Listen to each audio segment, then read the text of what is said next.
Hello everyone. We are going to discuss the next point, that is the pathogenesis of rabies. Once any rabid animal bites to human being, then through the saliva that virus enters human body and then it establishes, it multiplies. Once it multiplies in enough number, then it starts showing some symptoms, and that results into final condition that is called as rabies.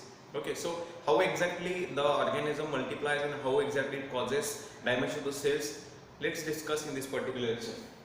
So rabies virus and its pathogenesis. Rabies virus and everything that is morphology we have discussed in the previous lecture.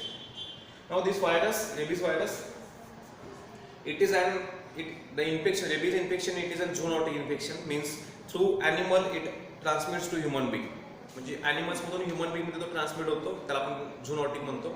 Animal to animal किंवा human to human सुद्धा transmission होऊ शकतं, but most commonly animal to human being rabies virus is found to be transmitted. मग animal मध्ये जेव्हा एखादा rabies virus infection झाला असेल, animal मध्ये rabies condition डेव्हलप झाली असेल, तर तो जो rabid animal आहे, so whenever, okay, I am going to start the pathogenesis.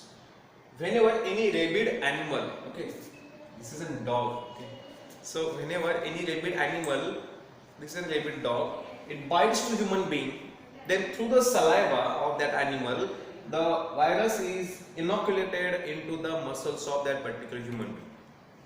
Okay, so the first condition is virus inoculation. Means whenever the animal bites to human being, then through the saliva of that animal, the virus is injected into the muscles of human being. Okay, once the virus enters the muscle, the virus start multiplying into the muscles. So muscle tissue मध्ये virus काय होतो, multiply व्हायला लागतो. Immediately कुठलाही virus किंवा कोणताही pathogen आला की इमिडिएटली तो सेलला डॅमेज करायला लागत नाही. पहिल्यांदा तो कोलम म्हणजे इनफ नंबर मध्ये सेल्स प्रोड्यूस करतो आणि मग त्याच्यानंतर तो it starts damaging the host tissues. Similarly virus is injected into human tissues. एकदा व्हायरस इंजेक्ट झाला की virus starts multiplying in the muscle tissue. म्हणजे पहिल्यांदा तो मसल्स मध्ये काय होतो, it starts multiplying, produces large number of virus particles. Okay, so inoculation is followed by virus multiplication in the muscles. आता मसल टिश्यू मध्ये जेव्हा व्हायरस मल्टिप्लाय होतो, त्याच्यानंतर म्हणजे इनफ नंबर मध्ये व्हायरस प्रोड्यूस झाल्यानंतर virus they penetrate the nerve endings, म्हणजे nerve sale जे असतात, स्पेशली पेरिफेरल नर्वस सिस्टीम. म्हणजे आता व्हायरस कुठे होणार आहे, मसल्स मधून it enters the peripheral nervous system. Nervous system म्हणजे जे neurons out of the brain present असतात, सेंट्रल नर्वस सिस्टीम सोडून बॉडीमध्ये जे सगळीकडे जे नर्व्स प्रेझेंट असतात त्यांना आपण काय म्हणतो, peripheral nervous system. Example, skin मध्ये जे सेन्सेशन्स असतात, म्हणजे आपल्याला टच जे फिलिंग असतं, ते फिलिंग ब्रेन पर्यंत नेण्याचं काम करत असं न्यूरॉन्स करत असतात आणि ते contributes towards the peripheral nervous system. So virus from muscle now they enters the peripheral nervous system. बघा, व्हायरस हा सिक्वेन्शियली ब्रेन पर्यंत जाणार आणि मग ब्रेन मध्ये गेल्यानंतर मग आपल्याला काही सिम्पटम दिसायला. As I have already mentioned, rabies is a neurotropic disease. Neurotropic म्हणजे something which is related to brain, nervous system. So त्याची सुरुवात मसल पासून झालेली आहे. मसल मध्ये मल्टिप्लाय झाला व्हायरस. एकदा मसल मध्ये मल्टिप्लाय झाल्यानंतर मग तो जो व्हायरस आहे, virus it enters the peripheral nervous system. Peripheral nervous system मध्ये एंटर होताना कसं आहे, सुरुवातीला महत्त्वाची गोष्ट काय की डायरेक्टली तो नर्व मध्ये एंटर होत नाही, तर at intramuscular junction, intramuscular junction म्हणजे जे नर्व्स प्रेझेंट आपल्या स्किन मध्ये असेल, टिश्यू मध्ये जे न्यूरॉन्स आहेत किंवा आपण ज्याला नर्व सेल्स म्हणतो, त्या नर्व सेलला तो पेनिट्रेट करतो, म्हणजे त्याच्यामध्ये एंटर होतो. कुठं एंटर होतो, तर इंट्रामस्क्युलर जंक्शनला. इंट्रामस्क्युलर जंक्शन म्हणजे काय, तर suppose this is an single nerve cell. ही एक नर्व सेल आहे की न्यूरॉन आहे. ओके, आणि इथं मसल टिश्यू किंवा मसल सेल. तर the junction where the neuron meets the tissues और मसल टिश्यूज, तो जो जंक्शन आहे तो पॉइंट आहे. सो या पॉइंटला आता या मसल मधून हा व्हायरस कुठे येतो, it penetrates the nerve ending. ही नर्व सेल आहे, न्यूरॉन आहे, आणि न्यूरॉनचे जे टर्मिनल सिक्वेन्सेस, टर्मिनल जो पार्ट असतो त्याला आपण काय म्हणतो, नर्व एंडिंग म्हणतो. नर्व एंडिंग यांचा रोल हा मोस्टली पेन रेग्युलेशन मध्ये असतो. सो न्यूरॉन आहे, नर्व सेल आहे, इथं मसल आहे, मसल टिश्यूज आहे, आणि यांच्या जंक्शनला ज्या ठिकाणी ते जॉईन होणार आहे त्या जंक्शनला व्हायरस इथून एंटर रिलीज होतो आणि या नर्व एंडिंगला पेनिट्रेट करतो. ओके, पेनिट्रेट केला म्हणजे आता तो कुठं आला, त्या नर्व्स मध्ये, न्यूरॉन्स मध्ये आला. And then through these neurons, म्हणजे आता पेरिफेरल नर्वस सिस्टम मध्ये तो व्हायरस आला. Then through these neurons, the virus then transmits or they ascends into the brain, central nervous system. म्हणजे आता तो पेरिफेरल नर्वस सिस्टम मधून पुढे जाणार आहे सेंट्रल नर्वस सिस्टम मध्ये, म्हणजे ब्रेन आणि स्पायनल कॉर्ड मध्ये व्हायरस काय करतो, एंटर होतो. ओके, सो पहिल्यांदा व्हायरस आला through the saliva of the rabid animal. Virus has introduced or inoculated into the muscle of human being. Muscle मध्ये व्हायरस मल्टिप्लाय होतो. मसल मध्ये व्हायरस मल्टिप्लाय झाल्यानंतर means after 48 to 72 hours of multiplication, means approximately 2 to 3 days, इतका ड्युरेशनला multiply होतं. Multiply झाल्यानंतर virus it enters the peripheral nervous system, means nerves which are present outside the brain, that is peripheral nervous system. सगळीकडे आपल्या बॉडीमध्ये present असतं आणि they are responsible for multiple synapses, जे सेन्सेशन्स प्रोव्हाइड करण्याचे काम करतात. ओके, तर पेरिफेरल नर्वस सिस्टम मध्ये एंटर कसे होतात, तर at intramuscular or intramuscular junction जे आहे, ज्या ठिकाणी नर्व सेल आणि मसल सेल एकमेकांना ते कनेक्ट होत असतात, तिथं व्हायरस हा रिलीज होतो आणि तो या नर्व एंडिंगला पेनिट्रेट करतो आणि enters the neurons. And then through these neurons, so virus from muscle now entered the neurons, peripheral nervous system, and finally through these neurons, virus enters or travels to the brain or travels to the spinal cord. Now this movement of virus from the peripheral nervous system to central nervous system is passive. कशी असते ती? Passive असते. Passive म्हणजे काय की along the gradient, म्हणजे त्याचा flow हा नर्व असे या डायरेक्शनने मूव्ह होतात. So along with the nerve virus is carried. Virus हा अगेन्स्ट ग्रेडियंट किंवा अगेन्स्ट कॉन्सेंट्रेशन ग्रेडियंट नाही जात. तो व्हायरस काय करणार आहे, नर्व सोबतच त्या ग्रेडियंट मधून जाणार आहे. एनर्जी इथं खर्च केली जात नाही for transport of virus. ATPs are not hydrolysed, म्हणजे जेव्हा एटीपी हायड्रोलाइज होत नाही, एनर्जी जेव्हा यूज केली जात नाही, that is a passive way of transport. So virus move होणार तो कसा होतो, it moves passively. So passively without spending energy, virus moves from peripheral nervous system to central nervous system, and then it goes into the brain as well as into the spinal cord and then starts multiplying. एकदा virus spinal cord मध्ये गेला की मग आपल्याला काही symptoms दिसायला. पहिल्यांदा व्हायरसने स्वतःचा मास प्रोड्यूस केला, लार्ज नंबर मध्ये व्हायरस मल्टिप्लाय झाले आणि त्याच्यानंतर मग तो सेंट्रल नर्वस सिस्टम मध्ये जाऊन मग काही सिम्पटम्स आपल्याला दिसायला लागतात. Okay, the speed of virus is usually 3 mm per day. 3 millimeter. That is the speed of this virus. Sorry, it is 3 mm per hour. 3 mm per hour. So virus has entered the brain. And then finally, आता व्हायरसचे movement कशी असते बघा, तर जेव्हा हा virus जाणार आहे म्हणजे मसल पासून ब्रेन पर्यंत जाणार आहे, त्यावेळी त्याची जी मुवमेंट असते ती मुवमेंट कशी असते, तर सेंट्रीपिटल असते. सेंट्रीपिटल मुवमेंट म्हणजे काय, तर centrifugal means away from the centre. Centre पासून जेव्हा एखादा पार्टिकल स्वतःभोवती पण सेंटरच्या अवे पासून, म्हणजे whenever any particle moves away from the central axis, that is called a centrifugal force. So that is called a centrifugal. त्याच्या एक्झॅक्ट ऑपोजिट काय मूवमेंट असते, centripetal. So look at this, from muscle to brain the movement is found to be centripetal. Okay, along the axis, जो axis असतो त्याच्या along तो virus काय होतो, तर मूव्ह होतो. Centripetal way of spreading is observed from muscle to brain. आता brain मध्ये गेल्यानंतर finally brain or spinal cord पासून तो व्हायरस आता कुठे जातो, it is released into the cornea. The virus is released into the cornea as well as virus is released into the different body parts including the salivary glands also. So आता brain मध्ये गेला, brain मध्ये सर्व central nervous system मध्ये गेला. Central nervous system मधून virus आता finally पुन्हा बॉडी पार्ट्स मध्ये, डिफरंट बॉडी पार्ट्स मध्ये रिलीज केला जातो, mostly into the salivary glands as well as in the cornea. आणि म्हणून मी तुम्हाला सांगितलं लास्ट लेक्चर मध्ये की कॉर्निया जर ट्रान्सप्लांट केलं तर व्हायरस सुद्धा ट्रान्सप्लांट होऊ शकतो. Okay, so let me draw here from nervous system, central nervous system, virus can be further transmitted to salivary glands. okay, to salivary glands as well as to cornea and different body parts. Okay, आता ही जी movement असणार आहे from brain to these organs ही कशी असणार आहे centrifugal spreading असते. पहिल्यांदा muscle पासून सीएनएस पर्यंत कसं गेला by centripetal way of spreading, but now from brain virus enters the salivary glands and cornea by centrifugal way of spreading.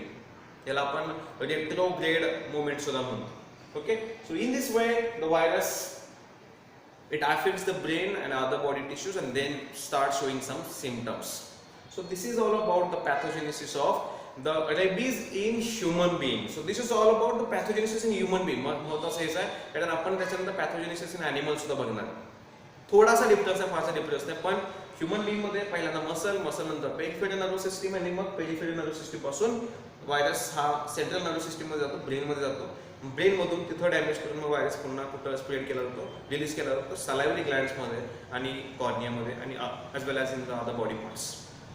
Okay, so this is all about the pathogenesis of rabies virus in human being. अशा पद्धतीनं virus हा human being मध्ये transmit किंवा तो establish होतो.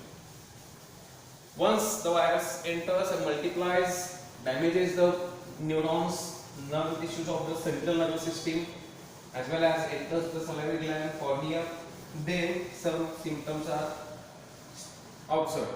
Usually, जो virus आहे त्याची जी पॅथोजेनिसिटी आहे किंवा जे एकूणच रेबीज डिसीज आहे तो 4 स्टेजेस मध्ये आपल्याला ऑब्झर्व करता येतो. So there are 4 stages of rabies disease in human being. Okay, तर 4 स्टेजेस कोणत्या आहेत बघा. First prodromal stage,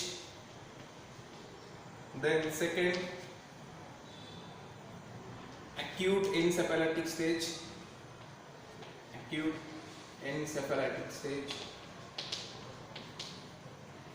then third coma,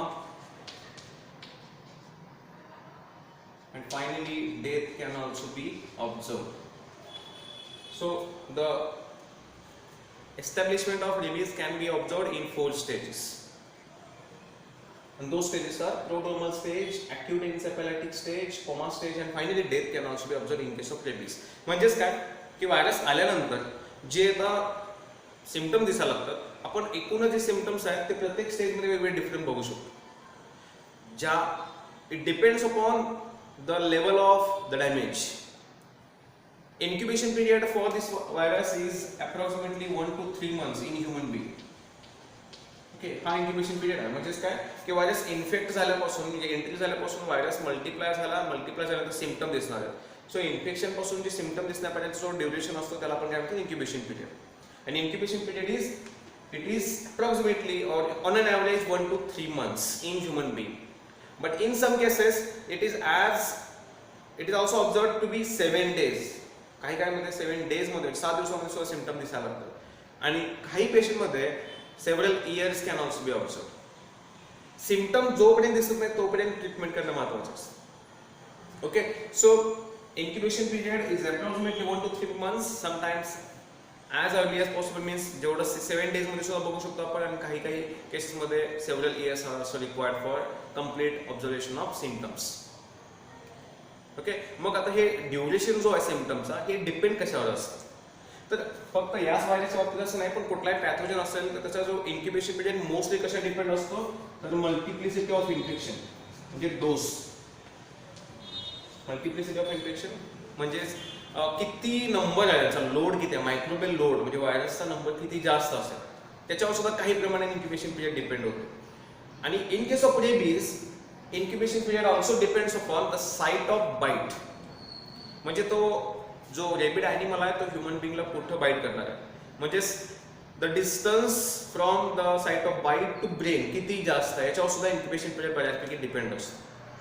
Okay, so incubation period it varies, most commonly 1 to 3 months, and most importantly it depends upon the load of virus, number of viruses, that is multiplicity of infection, and it also depends upon the distance from the injury wound to the brain. So distance जितका जास्त असेल कदाचित तितका जास्त आपल्याला incubation period बघायला मिळू शकतो. ओके, आता incubation period झाला व्हायरस मल्टिप्लाय झाला तर सिम्पटम जे दिसायला लागतात overall those can be categorize into these 4 stages.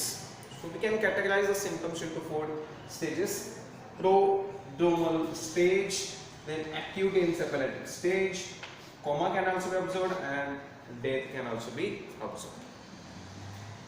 Let's see the first stage, that is prodromal stage. It is, we can call it as an early symptoms. म्हणजे infection झाल्या multiply झाल्यानंतर जे सगळ्यात सुरुवातीला दिसणार आहेत ते अर्ली सिम्पटम्स ते या प्रोड्रोमल स्टेज मध्ये दिसतात. म्हणजे ही पहिली स्टेज असते, पण सिक्वेन्शियली बघतोय पहिली स्टेज कुठली असेल तर prodromal stage. It is the first stage of onset. म्हणजे जेव्हा इन्फेक्शन झाले त्याच्यानंतर जे सिम्पटम दिसायला लागतात ते पहिले प्रोड्रोमल स्टेज मध्ये असतात. Initially some symptoms are observed like anorexia, fatigue, okay, likewise some other symptoms are also observed like malaise, fever and headache.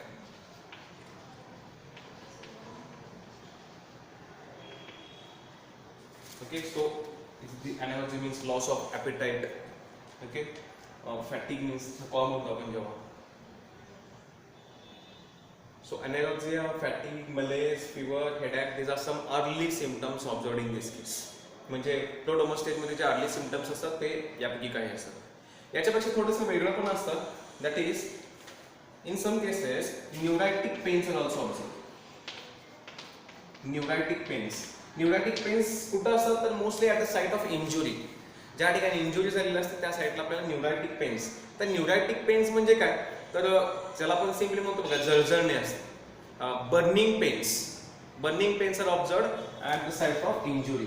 ज्या ठिकाणी बाईट झालेला त्या ठिकाणी आपल्याला बर्निंग पेन्स ऑब्झर्व करायला मिळतात. आणि those are called as neuritic pens.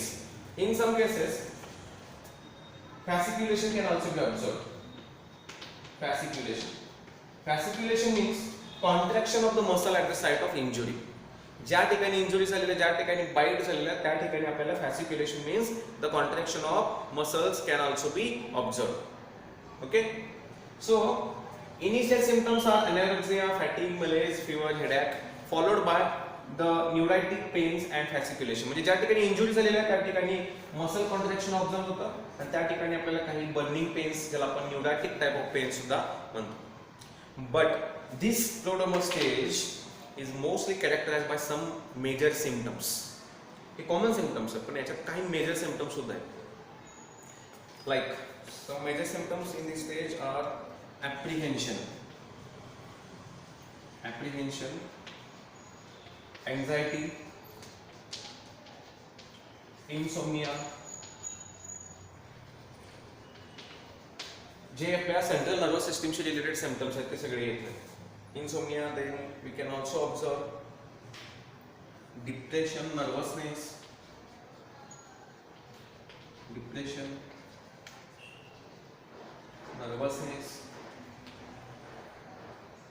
or irritability.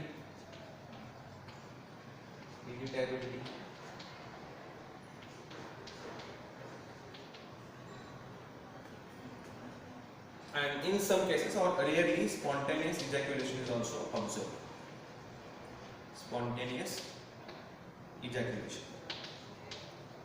So these are some symptoms which can be characterized as the prodromal stage symptoms. म्हणजे prodromal stage symptom ला हायलाइट करणारे काही सिम्पटम्स आहेत आणि हे सगळे सिम्पटम्स कधी बघायला मिळतात जेव्हा सेंट्रल नर्वस सिस्टम अफेक्ट झालेले असते. काय काय सिम्पटम्स आहेत बघा तर ॲप्रिहेन्शन म्हणजे आपण म्हणतो बघा धास्ती घेणे असा प्रकार असतो. सिमिलरली इथं अँझायटी म्हणजे चिंता. पेशंट ओव्हरऑल जेव्हा ब्रेन अफेक्ट होतो त्यावेळी जे काय म्हणतो आपण त्याला हायपोथेटिकल असे सिम्पटम दिसायला लाईक ॲप्रिहेन्शन विनाकारण ती धास्ती घ्यायला लागतो पेशंट. चिंता that is anxiety. Insomnia loss of sleepliness म्हणजे स्लीपलेसनेस झोपच येत नाही किंवा डिप्रेशन. नर्वसनेस. इरिटेबिलिटीचा अर्थ आहे चिडचिड होणे विनाकारण चिडचिड होणे. So these are some symptoms which can be characterized as a prodromal stage. आणि हे सगळे सिम्पटम्स आपल्या ब्रेनशी रिलेटेड असतात. Okay, so these are the symptoms which are commonly observed in the prodromal stage. So early symptoms are these are common symptoms. Some at this point of injury we can observe fasciculation, that is contraction of muscles. We can also observe some burning, neuritic pains, and the most important, these kind of symptoms are also observed in the patient who is at the prodromal stage of rabies. Okay, then the second stage,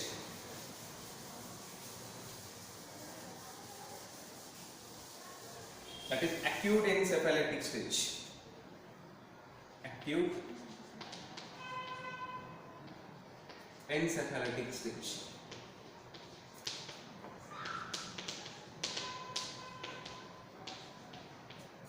Acute encephalitic stage. आता acute encephalitic stage मध्ये एक सगळ्यात महत्त्वाचा symptom आहे जो आपण discuss करायचा आहे, पण त्याच्या आधी काही सिम्पटम्स याच्यामध्ये सुद्धा बघायला मिळतात in case of acute encephalitic stage, and that is called as Bezier behavior. Bezier behavior.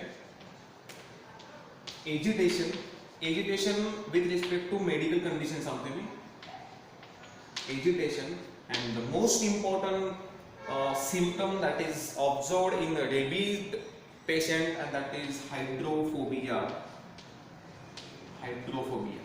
So hydrophobia आपल्याला कुठल्या स्टेज मध्ये बघायला मिळतो, तर it is observed in the acute encephalitic stage. Very important, hydrophobia is observed in the acute encephalitic stage of rabies.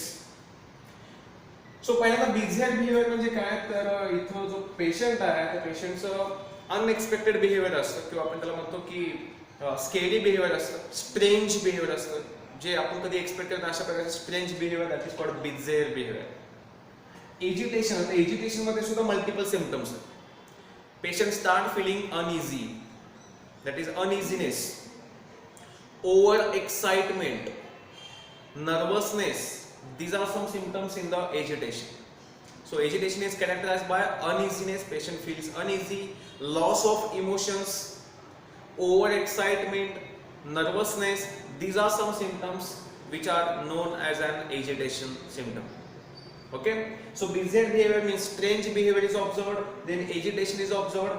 Finally, the patient who is at acute encephalitic stage may also shows hydrophobia. Phobia म्हणजे कशाची तरी भीती वाटली.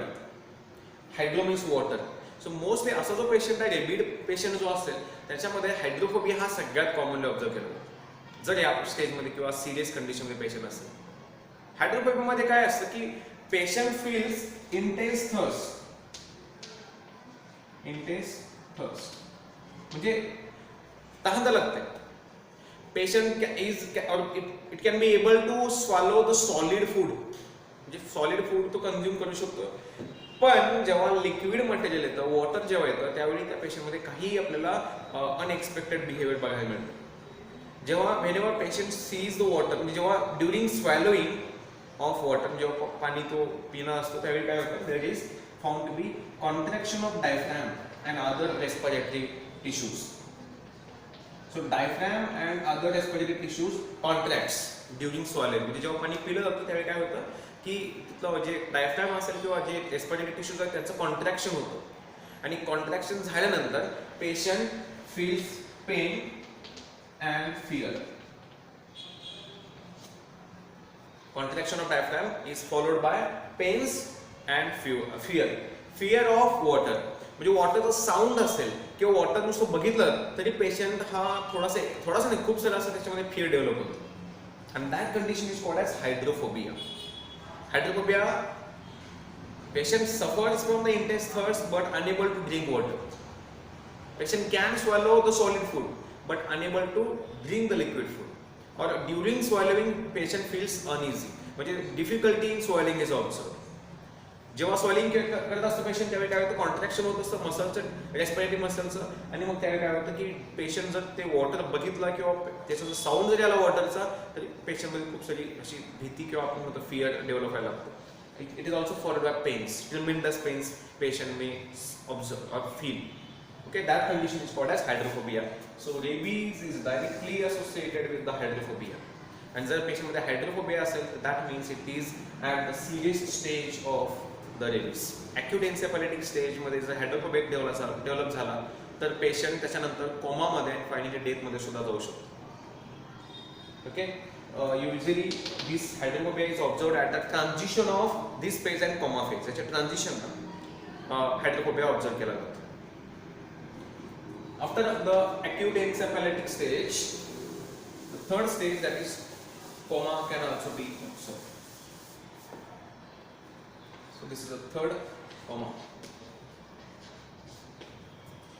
Comma कधी होतं तर जेव्हा patient suppose the acute encephalitic phase मध्ये प्रॉपर ट्रीट नाही झाला किंवा त्याच्यामधून जर रिकवर नाही झाला तर patient may enter the coma. And ही जी स्टेज आहे coma stage, it may last for several hours, several days, sometime it may last to several months also. Okay, याच्यामध्ये काय होतं की patient nervous system is affected, so paralysis is observed. Paralysis is observed most commonly in the coma stage, कारण respiratory blocking होतं येतं आणि त्यामुळे patient may suffer from the paralysis. So coma it may last for several months. याच्यामध्ये फारसे काही symptom दिसतच नाहीत. पेशंट कम्प्लिटली ते brain kind of non functional असतो. Finally patient may undergo death. Death कशामुळे होतोय तर it is because of respiratory arrest. Respiratory arrest आणि रेस्पिरेटरी अरेस्ट कशामुळे होतं तर it is observed to be because of convulsion. Convulsion means a rapid contraction and relaxation of muscles. Convulsion. Okay. So जे respiratory tissues आहेत, muscles आहेत, तिथे काय होतं की रॅपिड कॉन्ट्रॅक्शन, रॅपिड मसल म्हणजे कॉन्ट्रॅक्शन आणि रिलॅक्सेशन होतात. त्यामुळे काय होतं रेस्पिरेटरी अरेस्ट होतं आणि मग अशा वेळी already patient is suffering from paralysis and then suddenly the convulsion is observed and which may result into the death condition. Okay, so sequentially, initially prodromal stage symptoms are observed, common symptoms are observed, then some symptoms related to nervous system like insomnia or irritability, depression, nervousness are observed in the first stage, prodromal stage. If patient does not recover from that stage, then it may enter the second stage, that is acute encephalitic stage, where the patient may suffer agitation that is characterized by loss of emotions, overexcitement, nervousness, crankiness, etc., etc. Then hydrophobia is also observed. Once hydrophobia develops and patient still does not recover from that condition, then it may enter the coma condition, where we can observe that patient in the coma condition for several months. Paralysis is observed and finally because of respiratory arrest the patient might undergo death.